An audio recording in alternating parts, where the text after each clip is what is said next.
Hey guys, welcome to resource point. This is Rishika. आज अभी हम लोग डिस्कस करने वाले हैं वीज़न है इसकी करंट अफेयर्स, जो कि हमारे सितंबर मंथ की है। तो काफ़ी टॉपिक कंप्लीट कर चुके हैं। आज हम लोग यहाँ पे इकॉनमी की स्टार्ट करने वाले हैं। तो इकॉनमी में भी सबसे जो हॉटेस्ट और सबसे जो बर्निंग टॉपिक थी ना न्यूज़ में सितंबर मंथ की, उसको हम लोग डिस्कस करेंगे और पूरे डिटेल में और शानदार तरीके से हम लोग यहाँ पे समझेंगे कि जो फार्म बिल आया था, तो एग्रीकल्चर रिफॉर्म लाने की कोशिश की जा रही है। कुछ एग्रीकल्चर सेक्टर्स में रिफॉर्म लाने के लिए यहाँ पे इस बार जो है एक बिल पास हुआ, जिसको कि फार्म बिल कहा जा रहा है। इन शॉर्ट, प्यारा नाम उसका, निक नेम, ठीक है। लेकिन इसके अंदर तीन यहाँ पे कानून है। एक तो है farmers produce trade and commerce act 2020, जिसके ऊपर बहुत ज़्यादा बवाल हो चुका है और बहुत ज़्यादा जो मुसीबत है, बहुत ज़्यादा जो कंट्रोवर्सी है, वो इसी के लिए है। उसके बाद आपका एक और है जो farmers empowerment and protection agreement on price assurance and farm service act 2020। इसमें भी कुछ कॉज ऑफ कंसर्न है, वो भी हम लोग देखेंगे। And next the essential commodities amendment act 2020। तो इसमें क्या बातें की जा रही है उसको हम लोग देखेंगे।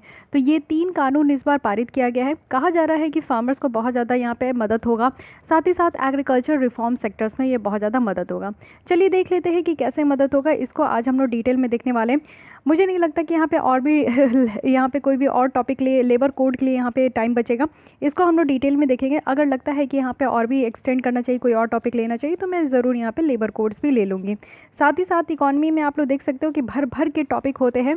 और इकॉनमिक सेक्शन, क्योंकि आप लोग देखो कि आप लोग अगर कोई भी स्टैटिक पोर्शन नहीं पढ़ रहे हो, लेकिन अगर करंट को फॉलो करके अपने इकॉनमिक लेसन को कंप्लीट करना चाह रहे हो, तो वो बहुत बेसिक तरीके से आप लोग यहाँ पे कर सकते हो। क्योंकि इस मैगजीन में क्या होता है ना कि आपका एक तो यहाँ पे जो करंट में टॉपिक है उसको अच्छे से दिया जाता है, साथ ही साथ जो बेसिक स्टैटिक चीज़ें, आपको टॉपिक के बारे में कुछ बैकग्राउंड नॉलेज भी होना चाहिए, तो वो भी यहाँ पे बॉक्स के रूप में आपको दे दिया जाता है। तो चलिए स्टार्ट करते हैं। स्टार्ट करने से पहले कल जो कुछ क्वेश्चंस पूछी थी उसके आंसर बता देती हूँ, और कुछ और नोटिफिकेशंस जो कि आपके लिए इंपॉर्टेंट है उसके बारे में बात करते हैं। तो कल एक क्वेश्चन पूछी थी कि इंडो पैसिफिक पॉलिसी में यहाँ पे कौन कंट्री है जिनके द्वारा ये पॉलिसी को अडॉप्ट किया गया है। तो अभी फ़िलहाल जो है ये जर्मनी है जिनके द्वारा ये अडॉप्ट किया गया है। साथ ही साथ मेंस का क्वेश्चंस भी अब मैं दूंगी, और वो आपको मंडे वेंसडे और फ्राइडे देखने को मिलेगा। हफ्ते में 3 दिन यहाँ पे दिया जाएगा क्वेश्चन, उसके मॉडल आंसर भी मैं बताऊंगी। लेकिन ये दोनों आपको क्वेश्चंस तो मैं यहाँ पे दे दूंगी, जैसे वीडियो अभी आपको जो प्रीलिम्स के पॉइंट ऑफ व्यू से क्वेश्चंस मिलता है, वैसे ही मेंस पॉइंट ऑफ व्यू से भी ये 3 दिन आपको क्वेश्चंस देखने को मिलेंगे।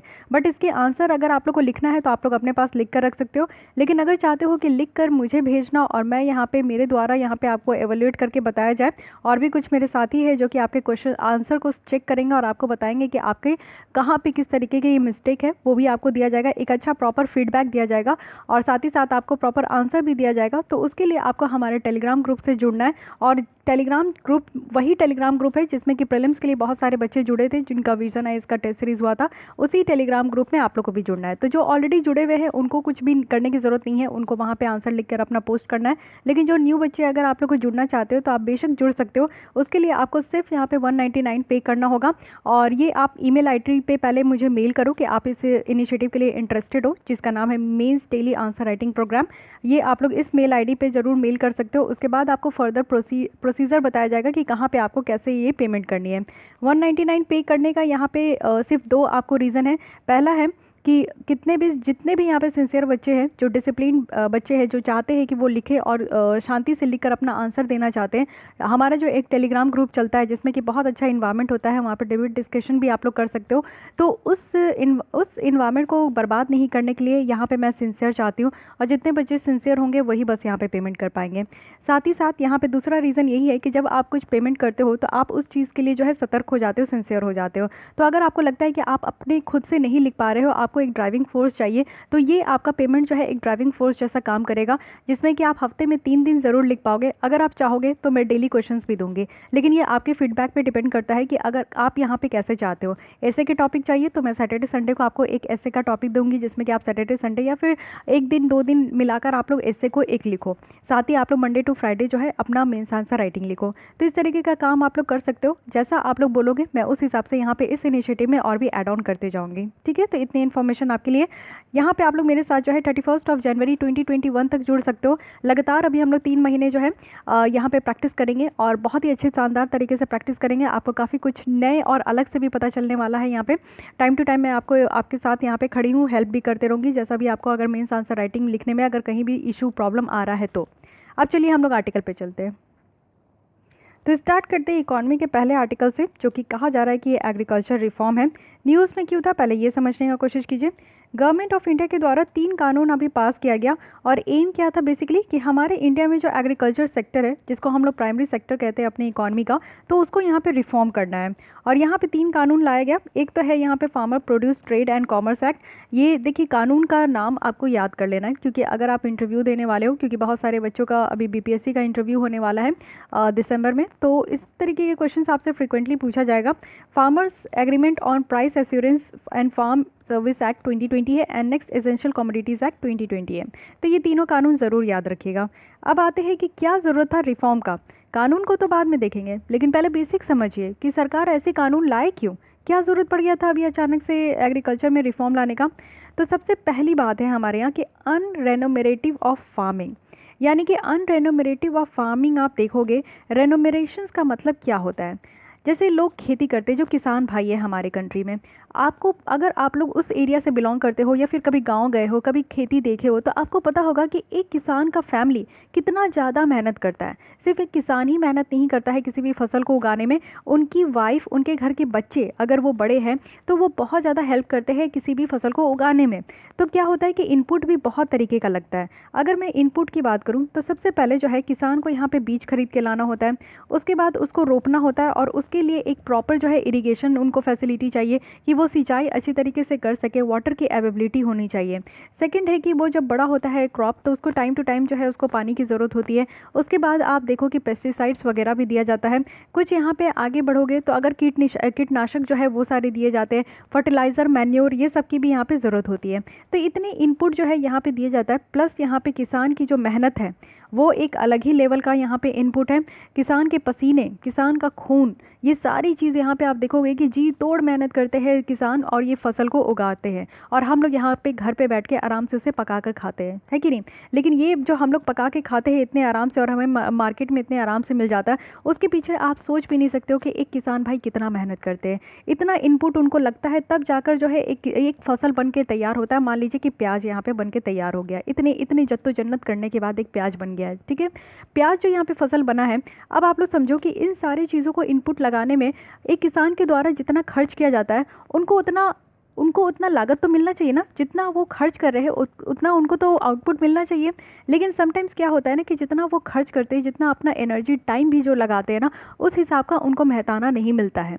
ये होता है, आप लोग समझो कि रेनोमरेशन ऑफ फार्मिंग होता है, यानी कि सरकार जो है उस हिसाब का किसान को मदद नहीं कर पाती है, जितना किसान जो है किसी भी फसल को उगाने के लिए वो मेहनत करते हैं, उनको उतना मेहनत का फल नहीं मिलता है। तो हमारे अधिकतर आप देखोगे कि एक तो हमारे यहाँ मेन प्रॉब्लम है कि हमारे जो स्मॉल और मार्जिनल फार्मर है, स्मॉल एंड मार्जिनल फार्मर कहने का मतलब है कि ऐसे फार्मर्स जिनके पास जो है 1 हेक्टेयर या फिर इससे भी कम का ज़मीन पे वो अपना जो है फसल उगाते हैं। तो ऐसे फार्मर्स जो कि गरीब फार्मर्स होते हैं हमारे भारत के, तो उनको यहाँ पे उस तरीके का आउटपुट नहीं मिलता है। तो वो यहाँ पे क्या होता है कि मजबूरन जो है वो बहुत ज़्यादा कर्ज में चले जाते हैं, क्योंकि वो इस तरीके का बीज खरीदने के लिए, इस तरीके का फर्टिलाइज़र खरीदने के लिए, पेस्टिसाइड वगैरह खरीदने के लिए काफ़ी लोन लेते हैं, या फिर ज़मींदारों से वो लोन लेते हैं। तो वो चल जाते हैं कर्जे में, क्योंकि उनको प्रॉफिट नहीं हो रहा है, तो वो अपना कर्ज कैसे चुकाएंगे, है कि नहीं। कर्ज में चल जाते हैं और इतना कर्ज में डूब जाते हैं कि उनको लास्टली सुसाइड देखने को मिलता है। तो हमारे कंट्री में सुसाइड करने का रीज़न भी यही है कि रेनोमरेटिव ऑफ फार्मिंग नहीं है। तो हमारे यहाँ कैसा है, तो अनरेनोमरेटिव ऑफ फार्मिंग है। इन्फोग्राफिक अगर देखोगे हाईलाइट के द्वारा यहाँ पे दिखाया जा रहा है कि जो इनडेप्टनेस, यानी कि जो कर्ज यहाँ पे इंक्रीज़ हो रहा है, ट्रेड का स्टैग्नेशन है, यानी कि ट्रेड भी यहाँ पे बहुत ज़्यादा नहीं बढ़ रहा है, साथ ही माइग्रेशन पैटर्न भी आप इनके बीच में देखोगे, तो ये सारी चीज़ें जो है आज के डेट में ट्रेंड में चल रहा है, ठीक है। तो माइग्रेशन पैटर्न भी आप लोग देख रहे हो कि कोविड-19 के कारण बहुत सारे ऐसे किसान थे, बहुत सारे ऐसे लेबर थे जो कि अपने गाँव वो वापस आ गए, तो उसके कारण भी उनको बहुत ज़्यादा झेलने को मिला। सेकंड यहाँ पे इशू है एपीएमसी को लेकर यहाँ पे पूरा सिनेरियो जो है आपको इसी में देखने को मिलेगा। एपीएमसी एक मंडी होती है। अब यहाँ पे हम लोग डिटेल में देखते हैं कि जो स्टैंडिंग कमेटी है एग्रीकल्चर का, उनके द्वारा कुछ इश्यूज़ यहाँ पे देखा गया एपीएमसी को लेकर। बताया जा रहा है कि बहुत सारे मोस्ट ऑफ द जो एपीएमसी है ना, वो लिमिटेड नंबर ऑफ ट्रेडर रखते हैं।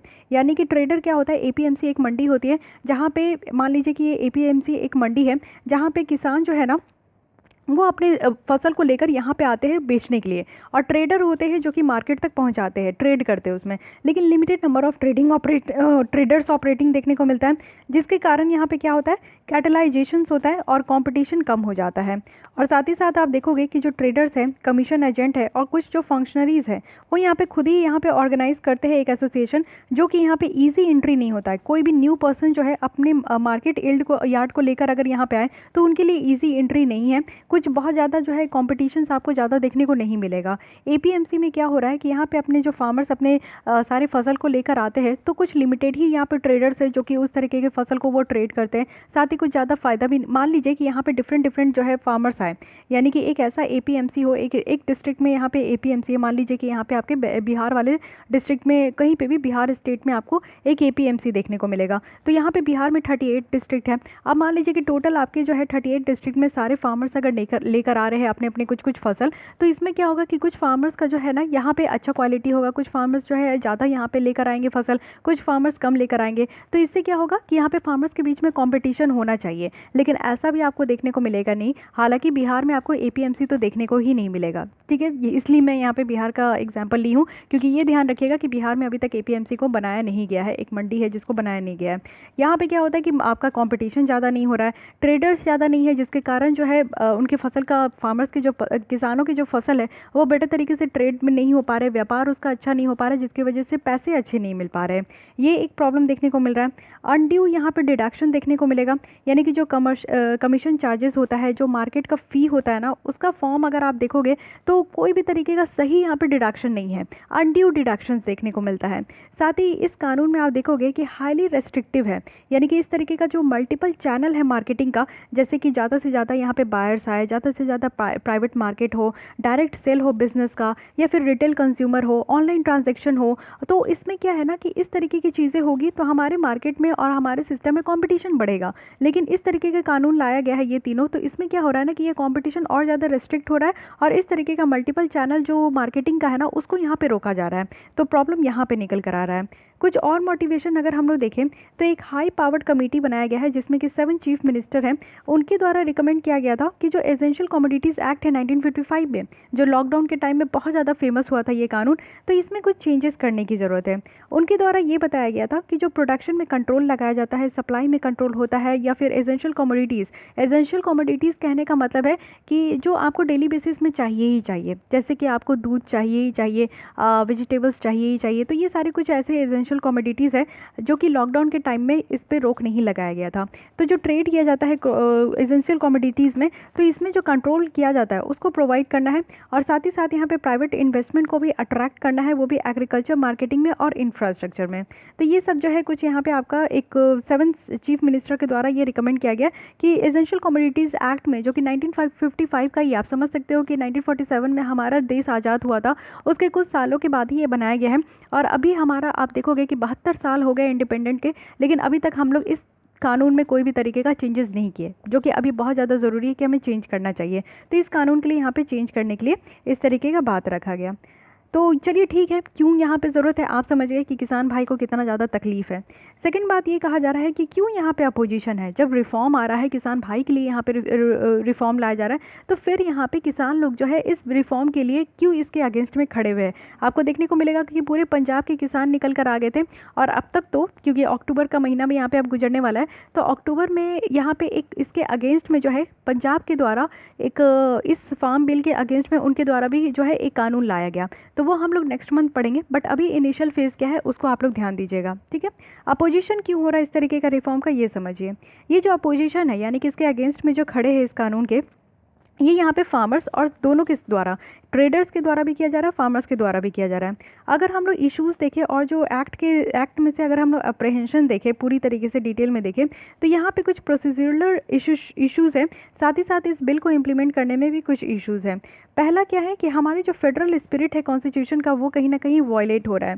कहने का मतलब है कि बहुत सारे स्टेट गवर्नमेंट, जैसे पंजाब और हरियाणा, वो ऑब्जेक्ट कर रहे हैं कि एग्रीकल्चर एक स्टेट सब्जेक्ट होना चाहिए, और जो नेशनल लॉ का ये जो पास है, यानी कि इस तरीके का जो कानून बनाना है वो इस सब्जेक्ट स्टेट सब्जेक्ट पे होना चाहिए, जो कि हमारे इंडिया का जो फेडरल कंसेंसस है उसको कहीं ना कहीं ये अंडरमाइन कर रहा है।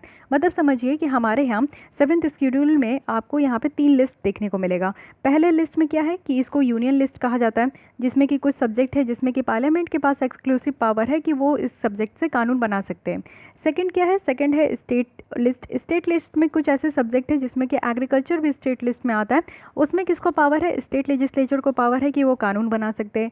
थर्ड यहाँ पे है हमारा कॉन्करेंट लिस्ट, जिसमें कि यहाँ पे पार्लियामेंट को भी अधिकार है और स्टेट लेजिस्लेचर को भी अधिकार है कि वो कानून बना सकते हैं। फाइन, तो यहाँ पे यही चीज़ कहा जा रहा है कि एग्रीकल्चर जब स्टेट लेजिस्लेचर के अंदर आता है तो फिर यहाँ पे यूनियन जो है इसके ऊपर कानून क्यों बना रहे हैं, इसके ऊपर जो है बिल लेकर एक्ट लेकर कानून लेकर क्यों आए हैं, ये सबसे पहला है। और ये हमारे फेडरल जो स्पिरिट है उसके विरोध में है हमारे संविधान के। सेकंड है कि स्टेट सब्जेक्ट में इंटरफेयर किया जा रहा है, यानी कि यहाँ पे सेंटर के द्वारा ऐसा कहा जा रहा है कि जो स्टेट सब्जेक्ट है जो कि एग्रीकल्चर है उसमें वो इंटरफेयर कर रहे हैं।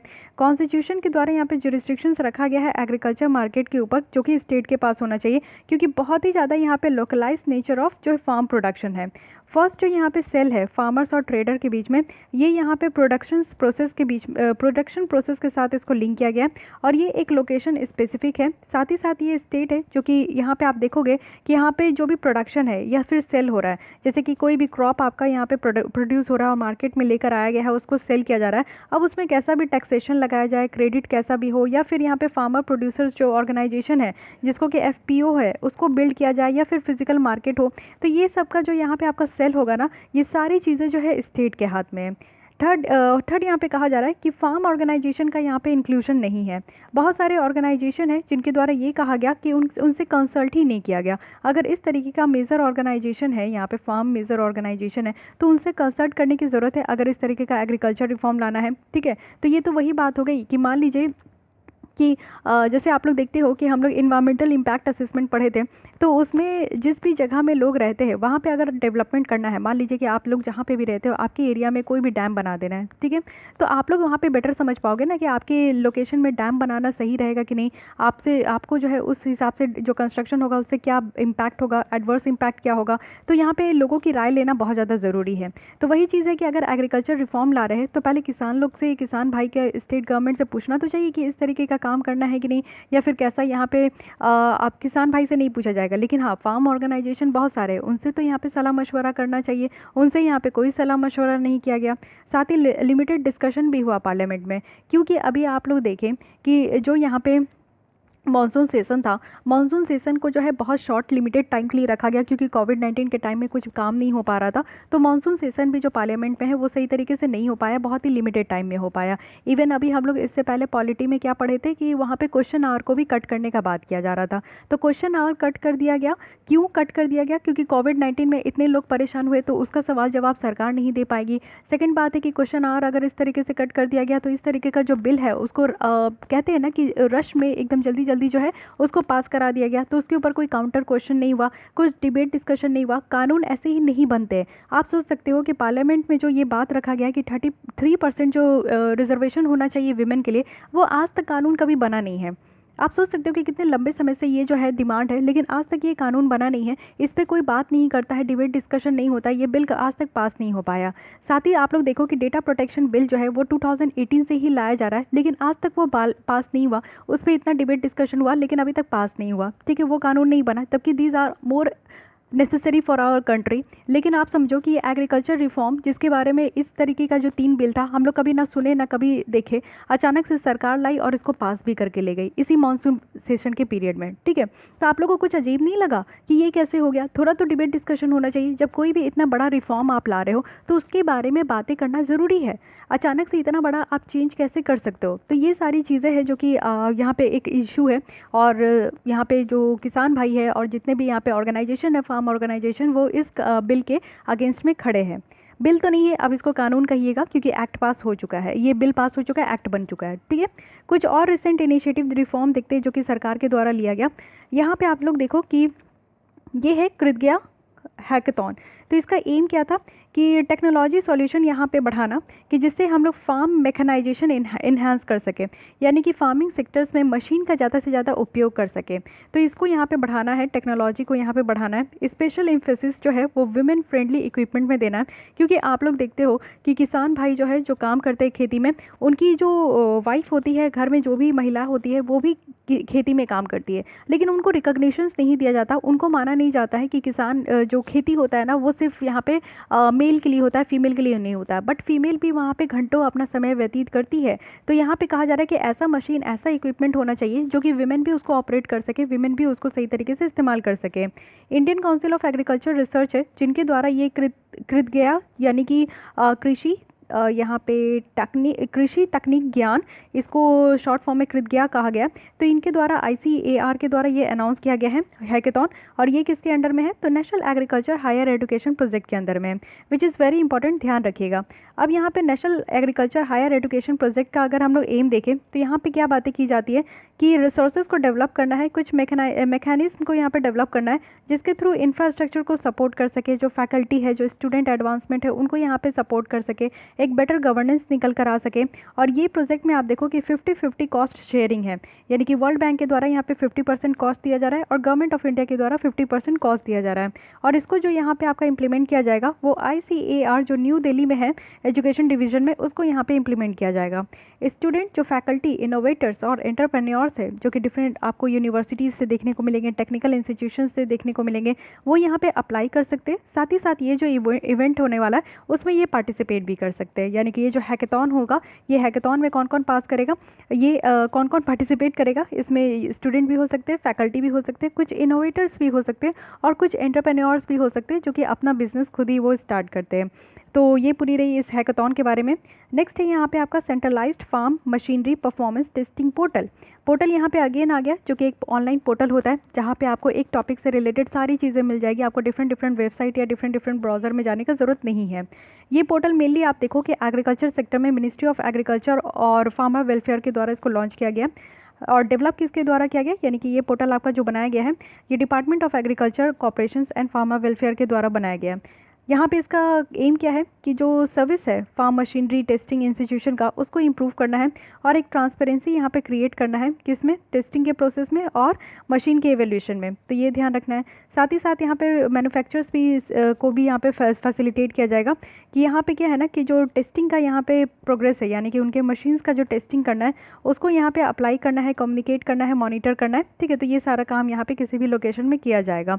तो ये ध्यान रखना है कि एक centralised farm machinery performance testing portal है, इसको भी ध्यान रख के चलना है। तो ये अदर यहाँ पे कुछ रिफॉर्म्स लाए गए एग्रीकल्चर सेक्टर्स में, तो इसको भी आप लोग को पॉइंट वाइज याद रखना है। तो पहले तो आप लोग समझ गए कि क्यों कानून का ज़रूरत है, क्यों यहाँ पे रिफॉर्म की ज़रूरत है और क्यों इसको अपोज किया गया। अब एक एक करके देखते हैं कि क्या यहाँ पे चेंज किया गया, उससे क्या बेनिफिट होगा। पहले इस कानून के बारे में देखते हैं। जो farmers produce trade and commerce promotion and facilitation act 2020 है, इसमें क्या क्या फीचर्स रखा गया है इसको समझिए। पहले यहाँ पे बोला जा रहा है कि ट्रेड ऑफ फार्मर्स प्रोड्यूस, यानी कि इस कानून में ये अलाउ किया गया है कि इंट्रा स्टेट और इंटर स्टेट जो ट्रेड है फार्मर प्रोड्यूस का, वो उसके बारे में, यानी कि इंट्रा स्टेट कहने का मतलब है कि एक ही स्टेट के अंदर जो यहाँ पे आपका प्रोड्यूस है, और जो इंटर स्टेट है यानी कि एक स्टेट से दूसरे स्टेट में, जैसे कि बिहार से झारखंड हो गया या फिर आपका जो है महाराष्ट्र से यहाँ पे कर्नाटक हो गया। तो एक स्टेट से दूसरे स्टेट में जो यहाँ पे फार्मर प्रोड्यूस है उसका यहाँ पे देखना है, यानी कि यहाँ पे जो फिजिकल प्रीमिस है मार्केट यार्ड का, वो यहाँ पे मार्केट कमेटी जो कि यहाँ पे बनाया जाएगा आपका कहाँ, तो स्टेट APMC एक्ट के अंदर जो यहाँ पे बनाया जाएगा, उसमें आप देखो कि यहाँ पे एक फिजिकल मार्केट होगा, ठीक है, वो भी यहाँ पे मार्केट कमेटी के द्वारा बनाया जाएगा। सेकेंड है कि दूसरे भी मार्केट होंगे जो कि यहाँ पे आपका स्टेट APMC एक्ट के अंदर होगा, तो उसके अंदर भी जो है ये सारा काम किया जाएगा। यानी कि अब जो ट्रेड है, यानी कि जो यहाँ पे इंटर स्टेट भी है और इंट्रा स्टेट भी जो है, वो फार्मर्स अपने प्रोड्यूस को यहाँ पे बेच सकते हैं।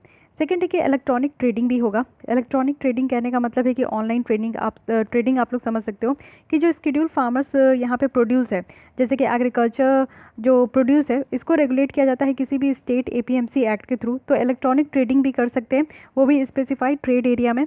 एक इलेक्ट्रॉनिक ट्रेडिंग और जो ट्रांजैक्शन प्लेटफॉर्म है, इसको यहाँ पे जो सेटअप किया जाता है ना, इसके तहत क्या होता है कि डायरेक्ट सेलिंग और बाइंग देखने को मिलेगा। यानी कि इस तरीके का जो प्रोड्यूस है, मान लीजिए कि फार्मर्स के द्वारा ये जो प्याज उगाया गया, ये प्याज अनाज का जो है ना वो ऑनलाइन जो है वो डायरेक्ट सेल भी कर सकते हैं और डायरेक्ट जो है वो यहाँ पे बाई भी कर सकते हैं। तो इस तरीके का काम किया जाएगा, वो भी इलेक्ट्रॉनिक डिवाइस और इंटरनेट के थ्रू। जैसे कि आप लोग देखते हो कि अमेज़ॉन में थर्ड पार्टी होता है, तो थर्ड पार्टी तो चलिए आप थर्ड पार्टी के थ्रू ही वो परचेज़ करते हो, बट मान लीजिए कि मैं यहाँ पे एक वेबसाइट बनाई हूँ फार्मर्स के लिए, और आप लोग क्या है ना कि आप लोग अपना जो है कोई भी बुक है वो आप बेचना चाहो या फिर मुझसे ख़रीदना चाहो, तो एक ऐसा ऐप है जिसमें कि आप लोग डायरेक्ट जो है ना एक ऑनलाइन ट्रेडिंग पोर्टल आप लोग समझ लीजिए, जिसमें कि आप लोग जो है डायरेक्ट मुझे अपनी बुक्स भी बेच सकते हो और मुझसे बुक्स खरीद भी सकते हो। तो यही चीज़ यहाँ पे भी किया जाएगा। इलेक्ट्रॉनिक ट्रेडिंग भी है जिसमें कि किसान भाई जो है अपने जितने भी प्रोड्यूस है, जो भी उनका फार्म प्रोड्यूस है, वो इसको हम बेच भी सकेंगे और वहाँ पे ख़रीद भी सकेंगे, डायरेक्ट होगा। ठीक है, तो इसमें आपको देखने को मिलेगा कि यहाँ पे कुछ और प्लेटफॉर्म को इस्टेब्लिश किया जाएगा, ऑपरेट किया जाएगा, जैसे कंपनीज़ है या फिर पार्टनरशिप फर्म है, रजिस्टर्ड सोसाइटीज़ है जिनका अपना जो परमानेंट अकाउंट नंबर होगा वो भी इनकम टैक्स एक्ट 1961 के तहत, और कोई और डॉक्यूमेंट होगा जिसको कि सेंट्रल गवर्नमेंट के द्वारा नोटिफाई किया जाएगा। एक फार्मर प्रोड्यूसर ऑर्गेनाइजेशन होगा और एग्रीकल्चर कोऑपरेटिव सोसाइटी होगा। फार्मर्स प्रोड्यूसर यहाँ पे ऑर्गेनाइजेशन है, एफपीओ है, इसको भी यहाँ पे बनाया जाएगा। फार्मर प्रोड्यूसर ऑर्गेनाइजेशन होता क्या है? देखिए, एक क्लस्टर है जिसमें कि आपको ग्रुप ऑफ फार्मर्स देखने को मिलेंगे। कुछ फार्मर्स होते हैं, 10-12 फार्मर्स होते हैं जो कि एफपीओ वो बनाते हैं, जिसमें कि क्या होता है ना कि ये एक ऑर्गेनाइजेशन है जिसमें कि वो बेटर तरीके का काम कर पाते हैं। यहाँ पे वो डिस्कस करते हैं कि किस तरीके का फसल उगाना है, कैसे फसल उगाना है, बेटर एक प्रोडक्टिविटी के लिए वो यहाँ पे काम करते हैं। ठीक है, तो ये इलेक्ट्रॉनिक ट्रेडिंग में काम कर सकते हैं। साथ ही साथ मार्केट फ़ी एबॉलिश्ड, यानी कि इस कानून के द्वारा क्या है कि यहाँ पे स्टेट गवर्नमेंट को रोका गया है कि वो कोई भी मार्केट फ़ी जो लगाते हैं, कोई सेस लगाते हैं या फिर कोई फार्मर्स को यहाँ पे फार्मर्स के ऊपर लगाते हैं, ट्रेडर्स के ऊपर इलेक्ट्रॉनिक ट्रेडिंग प्लेटफॉर्म में लगाते हैं फार्मर्स प्रोड्यूस को ट्रेड करने के लिए, वो भी आउटसाइड ट्रेड एरिया में, तो अब यहाँ पे स्टेट गवर्नमेंट नहीं कर सकते। तो ये भी एक आपका कंसर्न है, लेकिन यहाँ पे ये समझिए कि ये मार्केट फ़ी एबॉलिश्ड किया गया है, यानी कि इस राज्य सरकार के द्वारा जो लगाया जाता है मार्केट फ़ी लगाया जाता है, साथ ही साथ सेस भी लगाया जाता है। सेस क्या होता है आपका? सेस होता है कि किसी एक इम्पॉर्टेंट पर्पस के लिए जो है ना यहाँ पे आपका 1% 2% जो है टैक्स के साथ ही इसको लगा दिया जाता है। तो ये सेस भी जो लगाया जाता है, चाहे वो किसान के ऊपर लगाए, ट्रेडर्स के ऊपर लगाए या फिर इलेक्ट्रॉनिक ट्रेडिंग प्लेटफॉर्म में लगाए, तो ये सारी चीज़ों को ख़त्म किया गया है। ठीक है, तो ये यहाँ पे की फीचर्स यही है कि सबसे पहले फार्म प्रोड्यूस का जो ट्रेड है उसके ऊपर बात किया जा रहा है, इलेक्ट्रॉनिक ट्रेडिंग के ऊपर बात किया गया है और मार्केट फ़ी के ऊपर बात किया गया है।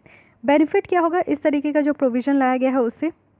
सबसे पहला जो बेनिफिट होगा वो ये है कि जो इंटरमीडियरीज़ का जो रोल है, बिचौलिया जो होते हैं, ठीक है, बिचौलिया का जो यहाँ पे रोल है वो ख़त्म होगा। ये जो न्यू कानून लाया जा रहा है इससे एक अलग ही आपका इकोसिस्टम क्रिएट होगा, जहाँ पे फार्मर्स और जो ट्रेडर है ना वो उनके पास एक अलग तरीके का फ्रीडम होगा कि वो अपने पसंद के सामान को वो ख़रीदे। जैसे कि आप लोग देखो कि अमेज़ॉन में आप लोग क्या करते हैं, अमेज़ॉन हो गया या फिर फ्लिपकार्ट हो गया या फिर कोई भी ऑनलाइन वेबसाइट, मिंत्रा वगैरह भी ले लेती हूँ, हर्ट मत होइएगा, तो कोई भी यहाँ पे एग्जांपल आप ले लो ऑनलाइन वेबसाइट में, जब आप लोग जाके ख़रीदते हो तो आप क्या करते हो ना कि आप खुद ही पसंद करते हो और ख़ुद ही पसंद करके वहाँ पर ऑर्डर करते हो। ठीक है, लेकिन अगर मान लीजिए कि आप लोग दुकान में जाओगे तो दुकान में आप मम्मी के साथ चले गए, तो क्या होगा कि आप अगर कुछ पसंद कर रहे हो तो मम्मी उसमें इंटरफेयर करेगी, नहीं बेटा ये वाला नहीं, ये वाला ले लो, नहीं बेटा ये नहीं, ये ले लो। क्या हो गया कि मम्मी वहाँ पे इंटरमीडियरीज का काम करती है। ठीक है, दुकान वाला भी वही कहेगा जो पेरेंट्स कहेंगे, नहीं बेटा ये अच्छा, ये ले लो, मम्मी को पसंद है, आप भी ले लो। तो इसमें क्या हो रहा है कि इंटरमीडियरीज हो रही है। ठीक है, तो यहाँ पे आप लोग कहीं से भी देखो, जब आप ऑनलाइन परचेज़ करते हो कहीं पे भी घर पे रह के, तो ठीक है आप पूछते होगे कि मम्मी ये वाला अच्छा है, ये वाला अच्छा है, या ये अच्छा है, आप लोग डिस्कस करते होंगे। लेकिन एक होता है कि आपके पास इंडिपेंडेंट है, कि आपके पास प्लेटफॉर्म है, आप तुरंत जो है ऑन किए, अभी तुरंत कोई कपड़ा पसंद आया तुरंत ले लिए, चलिए कुछ भी कोई भी बुक अगर लेना है तुरंत समझ में आए कि अच्छा ये बुक यहाँ अवेलेबल है, तुरंत आप बुक कर लिए, कोई भी इंटरमीडियरीज नहीं है आपका। ठीक है, तो ये एक नया यहाँ पे एक इन्वायरमेंट बनेगा, वो भी एग्री प्रोड्यूस का, जितने भी फसल वगैरह होते हैं। इसमें जो मोनोपोली है ना उसको ख़त्म करना है, यानी कि कुछ ट्रेडर्स क्या करते हैं ना अपना वर्चस्व बढ़ाते हैं। मोनोपोली मतलब कि वो अपने मार्केट को ही बैठाते, कोई और मार्केट को वहाँ पे लेकर नहीं आते, वही अपना दाम लगाते हैं, वही अपना सारा काम जो है लगाते हैं। तो इस तरीके की चीज़ें ख़त्म होगी। साथ ही साथ फॉर एग्जाम्पल आप देखो कि टर्मरिक फार्मर्स जो कि यहाँ पे हल्दी वाले जो किसान होते हैं, अब वो अपने प्रोड्यूस को जो है ना बिग बास्केट में, जो कि दिल्ली में है, कितने लोग आप लोग दिल्ली में हो जो कि बिग बास्केट से सब्जी वगैरह मंगाते हो, सामान वगैरह मंगाते हो। तो बिग बास्केट में जो है वो अब वो सेल कर पाएंगे बिना किसी मंडी टैक्स के, बिना किसी ट्रेडर कमीशंस के। तो ये म्यूचुअली एग्रीड होगा, यानी कि वो फार्मर्स जो है, किसान जो है, अब डायरेक्ट बात करेंगे यहाँ पे बिग बास्केट से और वो अपना दाम लगाएंगे कि वो अपने हल्दी को कितने रुपये में बेचेंगे। लेकिन ऐसे क्या होता था कि पहले फार्मर्स को जो है ना मंडी में जाना होता था, मंडी में कुछ टैक्स वगैरह सेस वगैरह लगता था। उसके बाद यहाँ पे मंडी वाले जो ट्रेडर्स होते थे वो यहाँ पे बिग बास्केट में जो है इस हल्दी को यहाँ पे प्रमोट करते थे और वो यहाँ पे बेचते थे। तो क्या होता था कि वो यहाँ से दुगना पैसा लेते थे, लेकिन फार्मर्स को वो उस तरीके का जो बेनिफिट होता था वो नहीं दे पाते थे। अब क्या होगा कि ये बिचौलिया का काम हुआ ख़त्म। अब यहाँ पे फार्मर्स हैं, ये डायरेक्ट बात करेंगे बिग बास्केट से। वो फार्मर्स जो है अपने हल्दी को बेचेंगे, बिग बास्केट जो है वो फार्मर्स को बताएगा कि आपको इस हल्दी के लिए कितना पैसा कितना मिलेगा, कितना यहाँ पे परचेज होगा, तो उसके लिए कितना उनको दिया जाएगा। तो ये चीज़ हो गया, यानी कि आपका जो है एक फ्रीडम हो गया, फार्मर्स को भी फ्रीडम हो गया, बिग बास्केट को भी फ्रीडम हो गया। ये आपका वाइस वर्सा भी है। ऐसा भी हो सकता है कि बिग बास्केट वाले जो है फार्मर्स तक भी अप्रोच करें कि आप मुझे ये दे दीजिए, आप मुझे सोयाबीन दे दीजिए, आप मुझे जो है जो भी फल है, फ्रूट्स है, वो यहाँ से ले सकते हैं किसान से। तो ये भी आपको देखने को मिलेगा कि एक फ्रीडम ऑफ चॉइस यहाँ पे निकल कर आया। अब एक बार एपीएमसी का रोल देख लीजिए कि ये जो आपका एग्रीकल्चर प्रोड्यूस मार्केट कमेटी है ना, इसका क्या काम है ये पहले समझिए।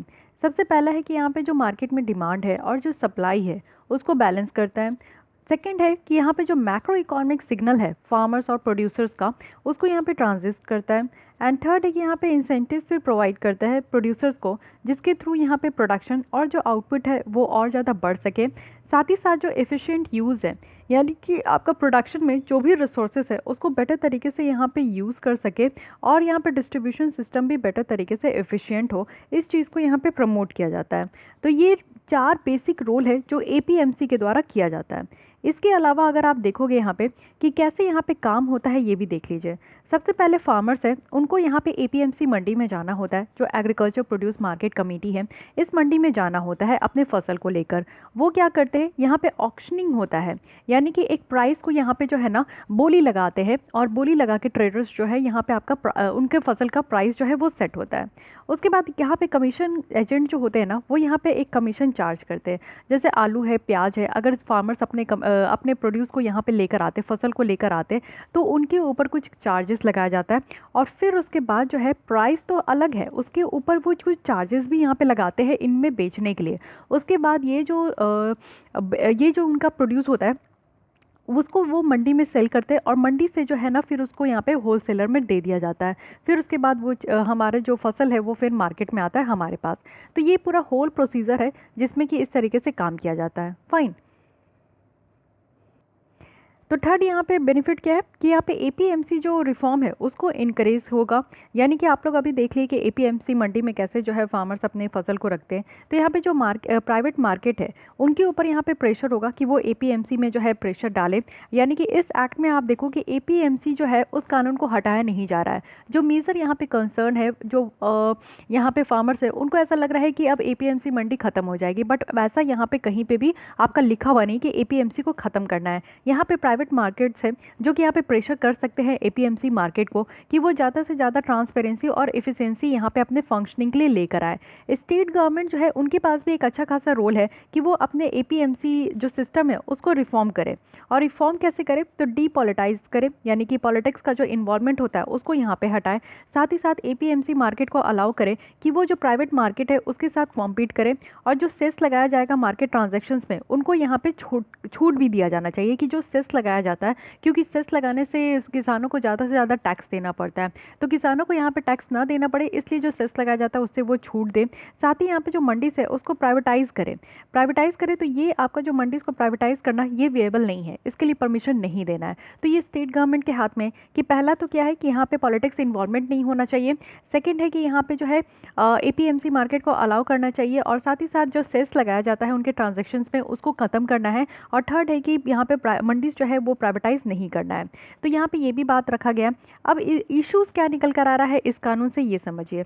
सबसे पहला कि सडन चेंज देखने को मिल रहा है। आज तक जो लंबे सालों से एक जो ट्रेडिशनल वे चलते आ रहा था किस तरीके से काम होगा, तो एकदम से सारी प्रोसेस को चेंज कर दिया गया।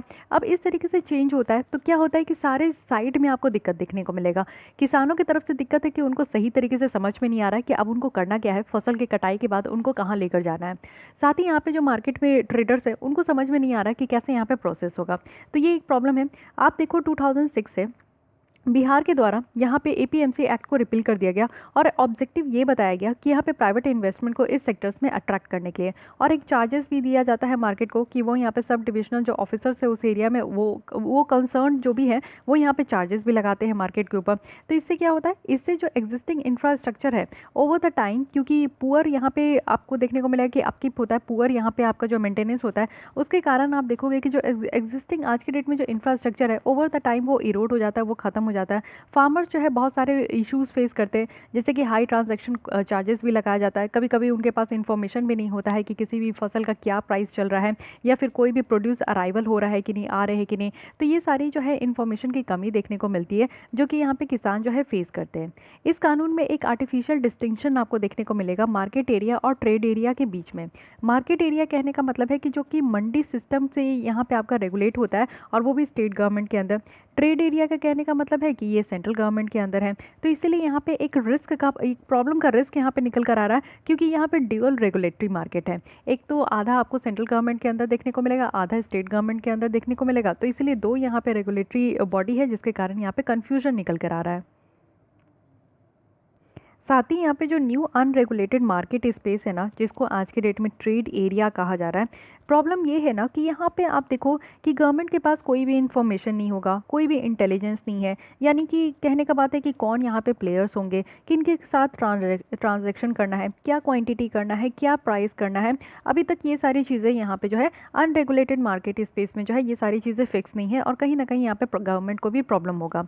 जो न्यूली क्रिएटेड ट्रेड एरिया है वो यहाँ पे आप देखोगे कि क्लियर रेगुलेटरी एडवांटेज भी होना चाहिए, वो भी किसके ऊपर, मार्केट एरिया के ऊपर, साथ ही जो मंडी टैक्स लगता है उसके ऊपर। तो यहाँ पे पोटेंशियली आप देखोगे कि इससे क्या होगा ना कि एपीएमसी मार्केट, जो एपीएमसी सिस्टम है ना, ये ऐसा कहा जा रहा है, अनुमान लगाया जा रहा है कि इट मे बी कोलैप्स। ऐसा हो सकता है कि बहुत ज़्यादा जैसे पहले मार्केट एरिया था तो मार्केट एरिया पे पहले फोकस किया जाता था, बट नाउ अब यहाँ पे ट्रेड एरिया पे फोकस किया जाएगा। तो ट्रेड एरिया पे जब फोकस किया जाएगा तो ऑब्वियस है कि यहाँ पे ज़्यादा प्रॉफिट एंड लॉस की बात की जाएगी। तो it may lead to the collapse of APMC के एपीएमसी में अब लोग यहाँ पे क्यों इस मंडी में आएंगे और यहाँ पे चार्जेस लगेगा, रैदर देन कि यहाँ पे जो फार्मर्स है वो डायरेक्ट ही यहाँ पे अपना कांटेक्ट कर लेंगे ट्रेडर वगैरह से।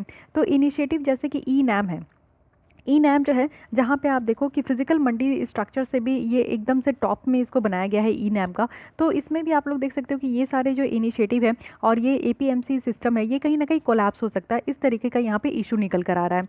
ये जो एक्ट है ना, इससे एक क्रिटिकल इंजनल स्पेस छोड़ दिया गया है कि कैसे यहाँ पे आप देखो कि इस स्टेट स्पेसिफिक इम्प्लीमेंटेशन इन्वेस्टमेंट होगा, कुछ यहाँ पे एफिशिएंट मार्केट को रन करने के लिए क्या होगा, ये इसको नेगोशिएट किया जाएगा या फिर मैनेज किया जाएगा अगर एपीएमसी को बाईपास करना है। यानी कि एपीएमसी एक यहाँ पे आकर जो है फसल दिया जाता था, इसमें चार्जेस लगाए जाते थे एंड ऑल, जो अभी आप प्रोसीजर देखे हो। तो एपीएमसी नहीं होगा तो फिर किस तरीके से यहाँ पे प्रोसीजर होगा। तो ये सारे कुछ कॉज ऑफ कंसर्न है। स्टेट गवर्नमेंट जो है ना, जो यहाँ पे मंडी टैक्स लगाते थे, तो अब इस टैक्स के थ्रू स्टेट गवर्नमेंट को पैसा मिलता था, तो इस टैक्स के थ्रू जो रेवेन्यू आता था वो भी स्टेट गवर्नमेंट का चला गया, जो कि एक मेजर सोर्स ऑफ रेवेन्यू था।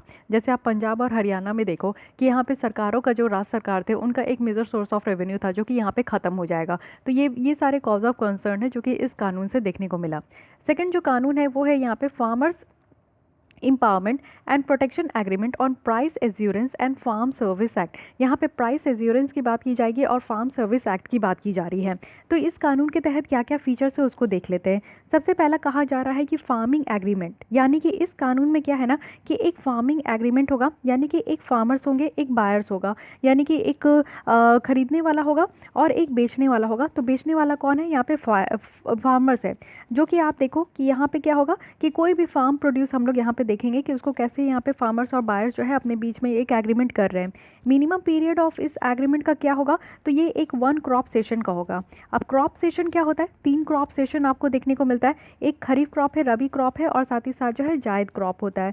तो अभी आप लोग विंटर सीजन में देखो कि यहाँ पे रबी क्रॉप होता है। तो रबी क्रॉप ये चलता है मार्च में, आपका हार्वेस्टिंग टाइम होता है। तो ये एक पूरी तरीके से जो है ना अक्टूबर से मार्च तक का आपको देखने को मिलेगा कि एक क्रॉप सेशन होता है। तो ये एक आपका मिनिमम जो है ना एग्रीमेंट कब तक होगा, तो एक क्रॉप सेशन में होगा और एक वन प्रोडक्शन साइकिल, यानी कि कोई भी लाइव स्टॉक का जो है एक प्रोडक्शन साइकिल है। जैसे आप एक साल तक भी कोई ऐसे क्रॉप होते हैं जो कि पूरा एक साल ले लेते हैं उसके प्रोडक्शन में, शुगर केन वगैरह आप देख सकते हो कि एक साल लग जाता है, तो उस वन प्रोडक्शन साइकिल में भी जो है ये एग्रीमेंट एग्जिस्ट करेगा। मैक्सिमम पीरियड कितना है, तो 5 ईयर्स रखा गया है, जब तक यहाँ पे प्रोडक्शन साइकिल जो है वो मोर देन 5 ईयर्स तक कभी हो। कुछ ऐसे भी क्रॉप होते हैं जो कि 5 साल ले लेते हैं, तो इसलिए मैक्सिमम पीरियड आपका 5 साल रखा गया है इस एग्रीमेंट का, मिनिमम आपका एक ही क्रॉप जो सेशन है उसी में रखा गया है। सेकंड, यहाँ पे कानून में रखा गया है कि फार्मिंग जो प्रोड्यूस है उसका प्राइस के बारे में, यानी कि जो यहाँ पे आपका प्रोड्यूस हो रहा है उसके प्राइस जो है ना वो यहाँ पे एग्रीमेंट में मेंशन होना चाहिए।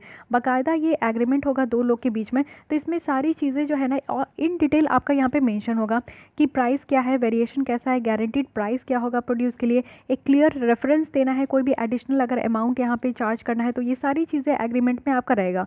फर्दर जो यहाँ पे प्राइस डिटर्मिनेशन का जो प्रोसेस है ना, इसको भी यहाँ पे एग्रीमेंट में जो है आपका मेंशन किया जाएगा। तो ये एक प्राइसिंग हो गया। साथ ही डिस्प्यूट सेटलमेंट है। मान लीजिए कि दो लोग के बीच जब एग्रीमेंट होता है तो ऑब्वियस है कि किसी न किसी बात में जो है यहाँ पे डिस्प्यूट हो जाए, कोई वाद विवाद हो जाए, तो उसको भी सेटलमेंट करने का यहाँ पे रखा गया है। यानी कि एक जो फार्मिंग एग्रीमेंट है यहाँ पे एक कंसिलिएशन बोर्ड रखा जाएगा, कंसिलिएशन प्रोसेस रखा जाएगा कि कैसे डिस्प्यूट को सेटलमेंट करना है। और ये बोर्ड में जो है एक फेयर और बैलेंस रिप्रेजेंटेशन होना चाहिए दोनों पार्टी के तरफ से। अगर हम लोग पहली बार देखें तो सारे डिस्प्यूट को जो है ना यहाँ पे बोर्ड फॉर रेजोल्यूशन के लिए दिया जाना चाहिए। यानी कि सबसे पहले अगर कोई भी दो पार्टी के बीच में अगर किसी भी तरीके का यहाँ पे कला हो रहा है, कोई भी डिस्प्यूट हो रहा है, तो उसको इस बोर्ड में देना है जिससे कि ये जो डिस्प्यूट है ये यहाँ पे ख़त्म हो जाए। अगर यहाँ पे डिस्प्यूट फिर भी नहीं सॉल्व होता है इस बोर्ड के द्वारा, तो यहाँ पे 30 डे जो है, 30 डे के बाद 1 महीना रहेगा, तो पार्टीज़ जो है वो सब डिविजनल मजिस्ट्रेट एसडीएम के पास जो है वो यहाँ पे जा सकते हैं इस तरीके के डिस्प्यूट को रिजॉल्व करने के लिए। फिर पार्टीज़ के पास यहाँ पे ये भी राइट है ना कि वो एपेलेट अथॉरिटी के पास भी जा सकते हैं मजिस्ट्रेट के डिसीजन के अगेंस्ट। यानी कि आप देख सकते हो कि अगर यहाँ पे डिस्प्यूट है किसी भी फार्मर्स को, या फिर फार्मर्स नहीं तो बायर्स की तरफ से अगर कोई भी तरीके का डिस्प्यूट है, तो उनके पास यहाँ पे 3 प्रोविज़न है। सबसे पहला क्या है कि 1 महीने में यहाँ पे डिस्प्यूट को सेटलमेंट करने का काम किया जाएगा। अगर फिर भी ये रिजॉल्व नहीं होता है तो वो एसडीएम के पास जा सकते हैं। अगर उनको एसडीएम का भी जो यहाँ पे रिजोल्यूशन है वो पसंद नहीं आ रहा, तो फिर वो यहाँ पे एपेलेट अथॉरिटी के पास जा सकते हैं।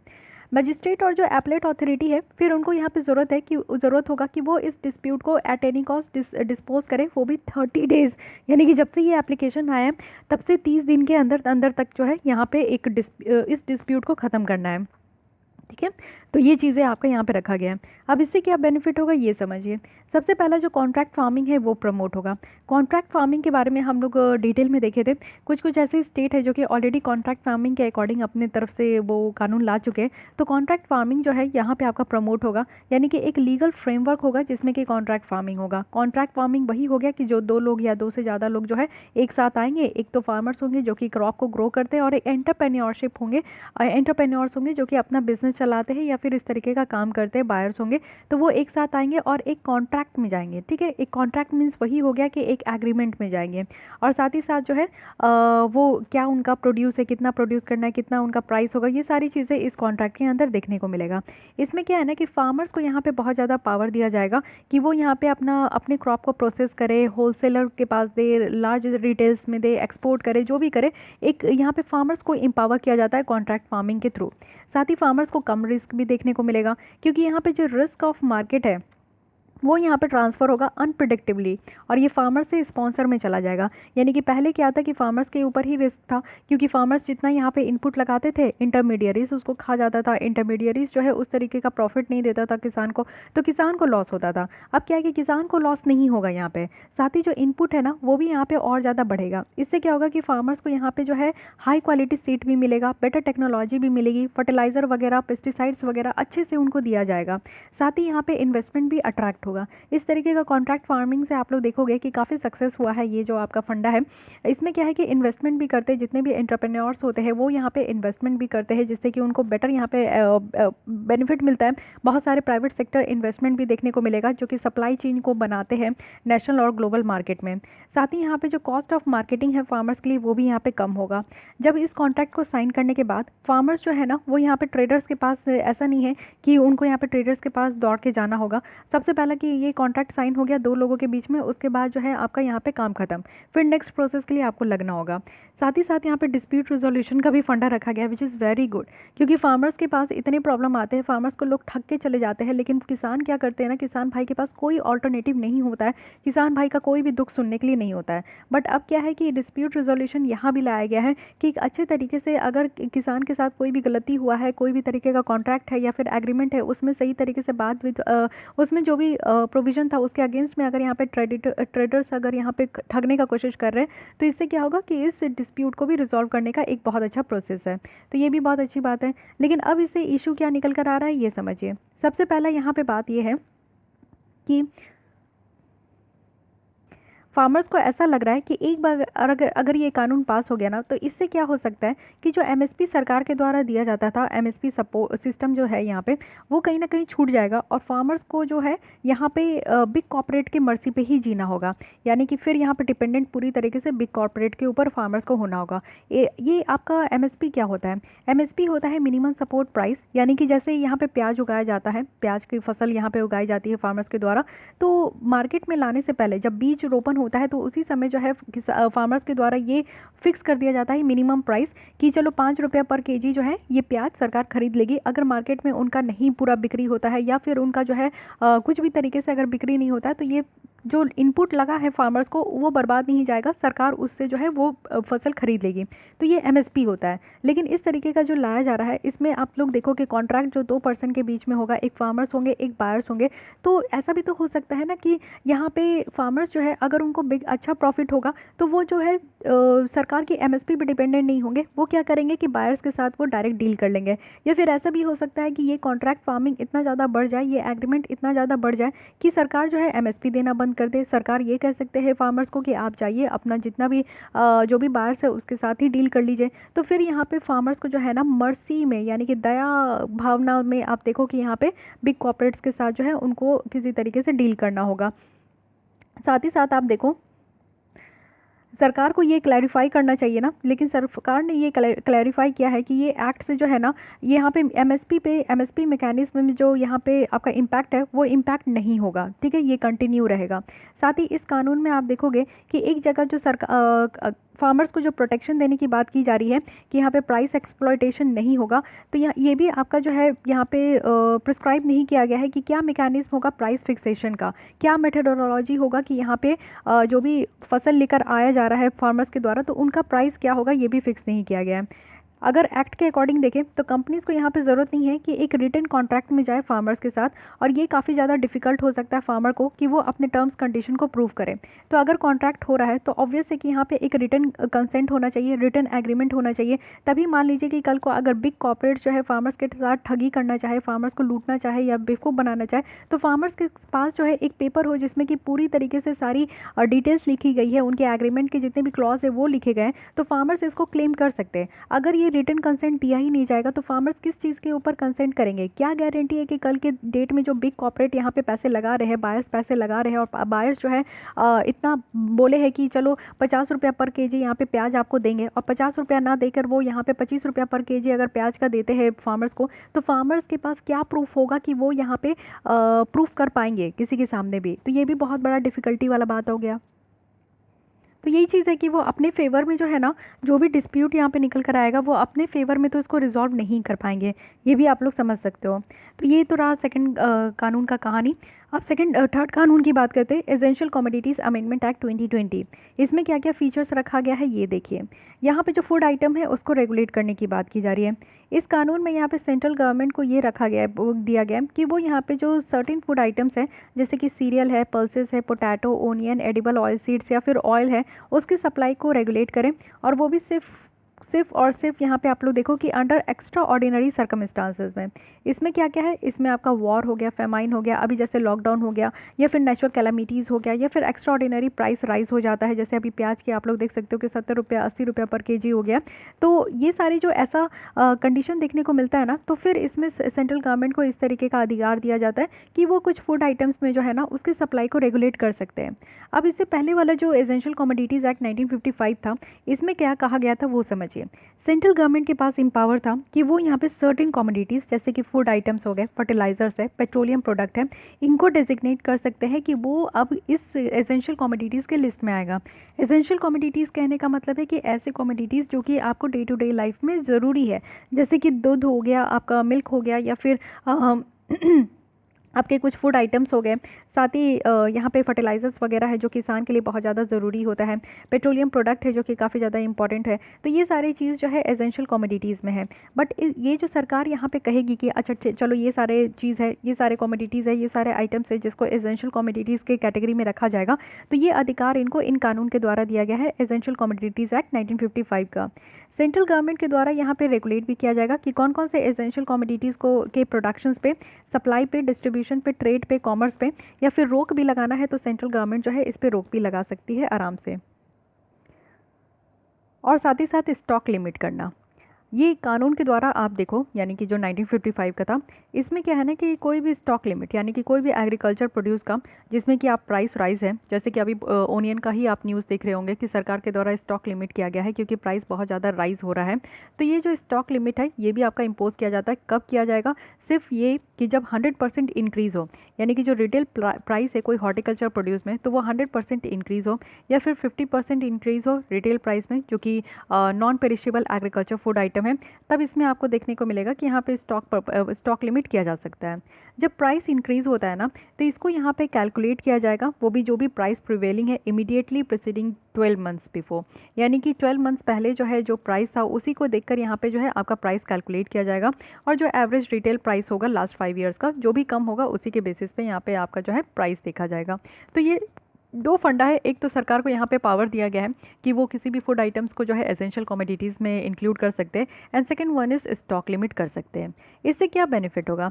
इससे बेनिफिट होगा कि जो हरासमेंट होता है बिजनेसमैन और ट्रेडर्स को वो कम हो सकता है, एंड हो जाएगा।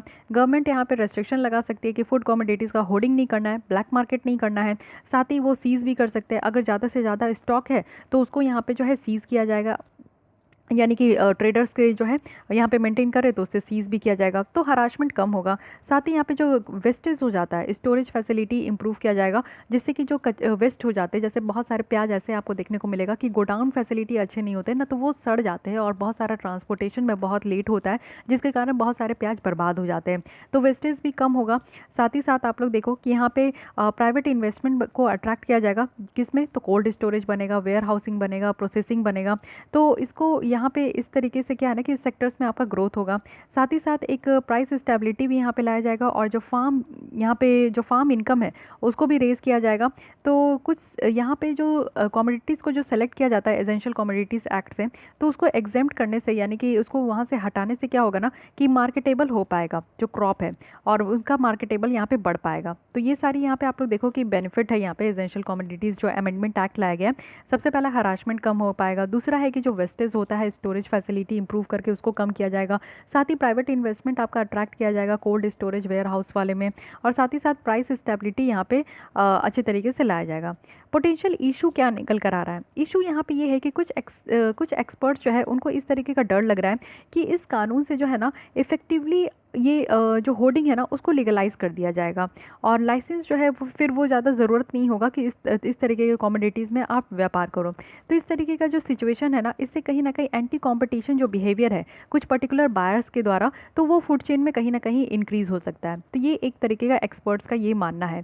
साथ ही कंप्लीट डी रेगुलेशन हो सकता है कमोडिटीज़ का, और कंप्लीट डी रेगुलेशन अगर यहाँ पे हो जाएगा कमोडिटीज़ का, तो इससे एक डेंजरस सिचुएशन फूड सप्लाई का देखने को मिलेगा, यानी कि एक्स्ट्रा ऑर्डिनरी अगर कोई सर्कमस्टांसेस हो जाता है, इट मीन्स कि अभी आप लोग देख सकते हो कि लॉकडाउन जो पैंडेमिक का सिचुएशन है, this is considered as a extraordinary circumstances. तो इसमें जो फूड सप्लाई का जो प्रॉब्लम है ना, वो ज़्यादा से ज़्यादा और भी ज़्यादा डेंजरस सिचुएशन में आ सकता है, ठीक है, क्योंकि गवर्नमेंट के पास कोई भी इन्फॉर्मेशन नहीं होगा कि कौन यहाँ पे प्लेयर्स है, कि कितना यहाँ पे लेवल ऑफ स्टॉक है, कुछ भी चीज़ क्लियर नहीं होगा। तो यहाँ पे जब गवर्नमेंट के पास कोई भी इन्फॉर्मेशन नहीं होगा तो फिर गवर्नमेंट इसको टैकल कैसे करेगी? फाइन। तो ये सारे कुछ इश्यूज़ है जो कि यहाँ पे इस कानून से निकल के आ सकते हैं। सो ये रहे तीनों कानून, और तीनों कानून में हम लोग ने डिटेल में देखा कि क्या क्या परेशानी है, क्या क्या यहाँ पे आपका की फीचर्स रखा गया है, और क्या बेनिफिट हो सकता है, और उससे इशू क्या क्या अराइज़ हो रहे हैं। बहुत अच्छे से यहाँ पे आप लोग इस मैगज़ीन में देख सकते हो कि सारे पॉइंट्स को रखा गया है। तो ये सारे पॉइंट्स बहुत ही एसेंशियल है, आपके मेंस आंसर राइटिंग में ज़रूर आ सकता है, नहीं तो इंटरव्यू है तो इंटरव्यू में पूछा जा सकता है। अदरवाइज़ आप लोग का जो नेक्स्ट ईयर प्रीलिम्स होने वाली है उसमें भी इस तरह के इससे कहीं ना कहीं क्वेश्चंस निकल कर आएंगे। इस बार भी आप देखो कि एमएसपी इतना ज़्यादा न्यूज़ में था तो एमएसपी से क्वेश्चंस पूछ लिया गया। तो इसी तरीके से जो भी टॉपिक न्यूज़ में होते हैं उससे जो है यूपीएससी में आराम से क्वेश्चंस बन जाता है। बस शर्त ये है कि आपको थोड़ा आँख नाक कान खोल के पढ़ना होगा, तो ही जाकर आप जो है क्वेश्चंस को बेटर तरीके से टैकल कर पाओगे। ओके, तो आज के लिए बस इतने ही रखते हैं। और अगर आपको ये लेसन अच्छा लगता है तो लाइक कीजिए। अगर आप लोग ने अच्छे से सुना है तो कल आपके लिए कुछ क्विज़ होगा जिसको आप लोग को सॉल्व करना है, तो इसलिए अच्छे से आप लोग देखिए इस लेसन को, क्योंकि कल मैं आपसे फिर क्विज़ पूछने वाली हूँ। और साथ ही साथ अगर आप लोग को इसके साथ और भी मंथ के यहाँ पे विजनाइज की लेसन देखनी है तो उसके लिए आप लोग हमारे चैनल को सब्सक्राइब कर सकते हैं। प्लेलिस्ट में आकर आप लोग डिटेल में देख सकते हो।